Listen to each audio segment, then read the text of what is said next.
సంపద సృష్టిస్తున్నాం, సంపద సృష్టింది. యాడ సృష్టిస్తుంది అన్న? మాలాంటి నిరుద్యోగులకి యాడిచ్చిండు జాబ్ చెప్పు? ఇప్పుడు వచ్చి 6 నెలలు అయింది. డిఎస్సి వదులుతాను అన్నాడు. ఎంతవరకు ఎస్సీ రిజర్వేషన్ అన్నాడు, అది అన్నాడు, ఇది అన్నాడు, వాయిదాలు పెట్టుకుంటూనే వస్తాడు. డిఎస్సి వేస్తాను, మీరు ఎగ్జామ్ రాసుకోవచ్చు, మీకు పోస్టులు వస్తాయి, 16,000 పోస్టులు అని చెప్పాడు. ఇప్పుడు 8 నెలలు అవుతున్నా, ఇంతవరకు నోటిఫికేషన్ లేదు, ఏం లేదు. ఏది చేయడానికైనా టైం పడుతుంది. జగన్ రాష్ట్రాన్ని నిరుద్యోగ భృతి అన్నాడు, యాడిచ్చిండు ఆయన?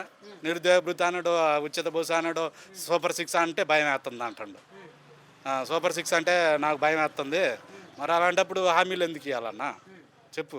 అంటే టైం పడుతుంది ఏది చేయడానికైనా. జగన్మోహన్ రెడ్డి రాష్ట్రాన్ని నాశనం చేసి వెళ్ళాడు. జగన్మోహన్ రెడ్డి వచ్చిన 2-3 నెలల్లోనే మొత్తం క్లియర్ చేశాడు, అన్ని పథకాలు వదిలాడు. మరి ఆయనకి ఎందుకు టైం పడుతుందో అర్థం కావట్లేదు. మళ్ళీ అనుభవం ఉంది అంటున్నాడు. ఎక్కడుంది ఆయనకు అనుభవం? మరి ఆయన ఇచ్చినట్టు ఆయన కూడా ఇవ్వాలిగా 5-6 నెలల్లోనే. ఒక రైతు భరోసా లేదు, అన్నదాత సుఖీభావ అన్నాడు, రైతులకు యాడిచ్చిండు డబ్బులు? ఉచిత బస్సు పథకం అన్నాడు, అది లేదు.